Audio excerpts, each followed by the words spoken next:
एक गांव में एक सास और बहू रहती थी। सास का नाम जैनब था और बहू का नाम आयशा। जैनब बीबी बहुत सख्त मजाज थी, जबकि आयशा निहायत साबिर और नेक दिल लड़की थी। वो हर वक्त घर के कामों में लगी रहती, मगर सास फिर भी उससे खुश न होती। एक रात गांव में बहुत तेज आंधी चली। आसमान पर बादल गरज रहे थे और हर तरफ अंधेरा फैल गया था। जाओ, बाहर वाले कमरे से आटा ले आओ। लेकिन अम्मा, वो कमरा बहुत डरावना है। मगर सास के हुक्म के आगे वो खामोशी से चल पड़ी। उनके चेहरे में आटे की बाढ़ करीं कपड़ों में लपटी बुजुर्ग को नजर आई। जब आयशा आटे की बोरी उठाकर वापस आ रही थी तो अचानक उसे एक सफेद कपड़ों में लिपटी हुई बुजुर्ग खातून नजर आई। उनके चेहरे पर अजीब सी रोशनी थी। बेटी, डरो मत, सब्र करने वालों के साथ अल्लाह की मदद होती है। अम्मा जी, मैं कांपती हुई घर पहुंची। सारा वाकया सुनाती हूँ, बहुत डर लगा। हाँ सुनाओ तो। वाकई जो बहू को सताता है वो अपने घर की बरकत खो देता है।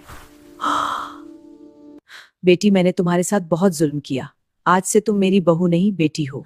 अम्मी, मैं माफ करती हूँ। इस दिन के बाद घर का माहौल बदल गया। सास नरम दिल हो गई और बहू के घर में सुकून, मोहब्बत और खिदबरकत आ गई। जो सब्र करता है अल्लाह उसकी मदद जरूर फरमाता है, और जुल्म करने वाला आखिरकार अपनी गलती समझ लेता है।